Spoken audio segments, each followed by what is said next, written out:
L'objectif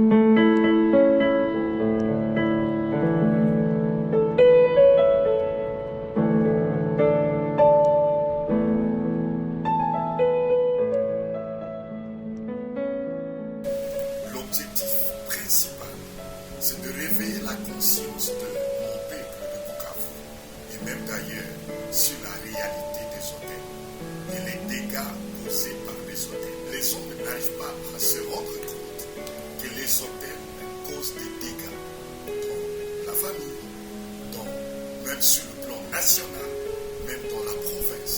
Il y a des hôtels qui nous ont précédés, bâtis par nos pères, et qui créent des dégâts. Mais par l'aide du Seigneur, nous allons voir tout au long de ces séminaires. Chaque jour, nous allons décortiquer et nous allons comprendre l'autel dans l'Ancien Testament, l'autel dans le Nouveau Testament, comment les choses se passaient à l'époque de la Bible et comment ça se passe aujourd'hui. Donc, par la grâce de Dieu, nous allons vraiment parler à fond, à long et à large concernant les hôtels. Les hôtels de Baal dans la vie des chrétiens aujourd'hui représentent toute chose qui a pris la place de Dieu. Toute chose, comportement, qui a pris la place de Dieu, qui a délogé Dieu. Au lieu que la gloire soit pour Dieu, il y a autre chose qui a pris la place de Dieu. Dans notre société, même au niveau, c'est pourquoi je parle de l'autel, c'est pas seulement au niveau de la famille. La notion du père est vaste. On parle en termes de père de la nation, c'est-à-dire celui qui est le number one d'une nation. En ce qui concerne la province, nous avons le père de la province qui est le gouverneur. Donc à chaque niveau, il y a le père. Et ces pères-là ont érigé des hôtels. Pour parler de notre contexte de Bukavu, on a connu combien de gouverneurs à Bukavu. Mais regardons l'état dans lequel nous avons notre province.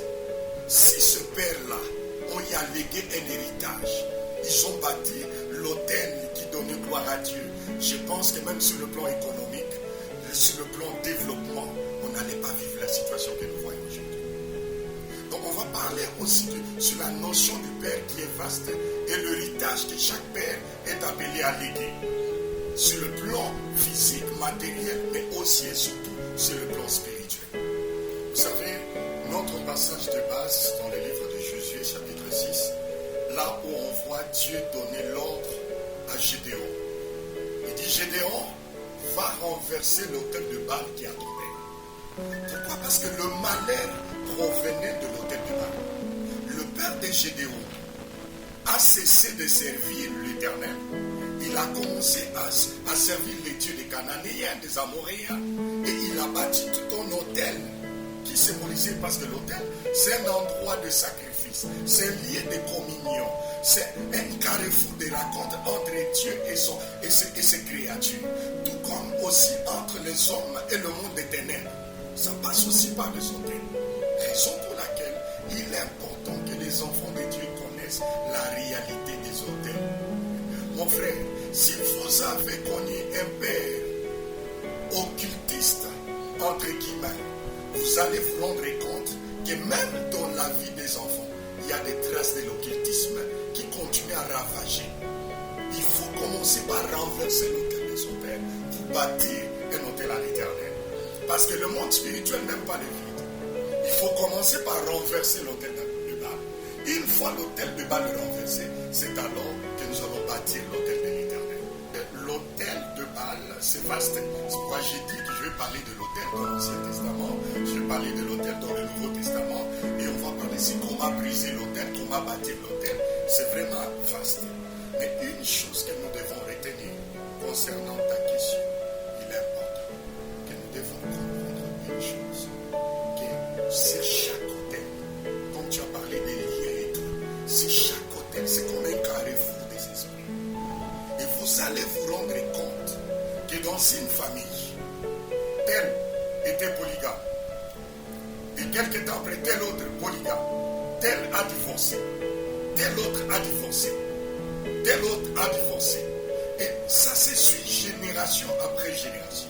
C'est pourquoi je crois que cette semaine, Dieu va susciter des Gédéons, des hommes et des femmes qui sont appelés avec l'autorité de Christ à briser le règne, renverser l'autel et bâtir l'autel à l'Éternel pour briser ces cycles de malheur, ces cycles de pleurs.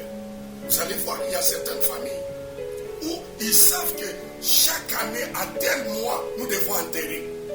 Qui a bâti cet hôtel-là qui réclame des décès? Qui a dit qu'à l'est de mon pays, plus précisément nord et sud Kivu, nous devons chaque fois commencer à pleurer et qu'il y ait le sang doit couler à tout moment? Qui a érigé l'hôtel du sang? Qui réclame le sang à l'est? Nous devons renverser cet hôtel et rétablir l'hôtel de Yahweh, rétablir l'hôtel de la paix. Et ça fait pratiquement bientôt 4 ans que nous sommes à Bukavu, par la grâce du Seigneur. Mais la Bible dit que Dieu fait toutes choses bonnes à son temps. Donc c'est dans l'agenda de Dieu qu'il a voulu que nous puissions parler de ces choses maintenant. Et vous savez, Dieu s'en fout de la politique. Dieu s'en fout de l'insécurité. Dieu s'en fout de la guerre. Parce que la Bible dit ceci. Lors du déluge, l'Éternel et Dieu était sur son trône. Il n'a pas changé de position. Même pendant cette période que nous vivons ici, depuis le 14 février 2025, que nous connaissons cette situation. Aujourd'hui, nous sommes le 22. Dieu n'a pas quitté sur son trône. Il reste Dieu sur son trône. Et il aime tout le monde. Et on ne peut pas parler de stabilité et de repos de tous côtés s'il y a des hôtels qui existent et qui vous réclament et qui ne sont pas renversés. Il faut commencer par renverser les hôtels sataniques, démoniaques. Il faut commencer par renverser les hôtels qui sont bâtis sur des croyances purement culturelles liées aux coutumes et traditions pour que l'hôtel de Dieu puisse être bâti. Et personne ne peut connaître la vraie stabilité et le vrai repos de tous côtés si on n'a pas au préalable pris soin de renverser les hôtels de Baal. Vous savez, nous allons commencer déjà de demain le lundi parce qu'on va faire d'une pierre deux coups. Le matin, nous sommes là de 6h à 7h. Toute l'église, nous viendrons adorer Dieu, prier. Chaque jour, de 12h à 13h, nous aurons 1 heure de prière. Et les après-midi, pour notre plénière du soir, ça partira de 15h30 à 18h. Les 30 premières minutes, dès que quelqu'un arrive à l'église, c'est pour de prières libres. Chacun doit implorer Dieu. Et parmi les choses que je demande à Dieu, qu'il ouvre les yeux spirituels de chacun, qu'il donne les discernements, pour que chacun de nous arrive à voir les tableaux spirituels de sa famille. Quel est cet esprit qui règne dans ta famille? Il y a d'autres, la pauvreté, on ne sait même pas nommer. Vous savez les noms qu'on a attribués à notre ville de Bukavu? Amash, ça veut dire quoi? Bukavu. Amash, ça veut dire quoi? Bukavu veut dire la maison des vaches. Et vous connaissez comment est-ce que se trouve la maison des vaches? Il y a des caca partout, il y a du désordre. Et nous devons renverser. Même si le nom s'appelle Bukavu, Bukavu doit devenir la référence de la propriété, de la tranquillité, de la sécurité et du développement. Nous allons renverser même l'hôtel attaché au nom de la ville de Bukavu. Vous savez, Bukavu doit appartenir à Christ. Bukavu doit appartenir à notre Seigneur. Il y a beaucoup de réalités dans notre ville. Notre ville est remplie de religieux, des hommes et des femmes qui fréquentent les églises, mais dont les vies ne sont pas transformées. Et nous croyons à l'aide du Seigneur que le temps est arrivé où nous devons avoir des vies totalement transformées. Vous savez, ça fait, comme je venais de vous dire, 4 ans bientôt l'existence de l'église. Mais j'ai compris une chose. Est-ce que vous savez que les natifs, beaucoup de jeunes, n'évoluent pas à Bukavu?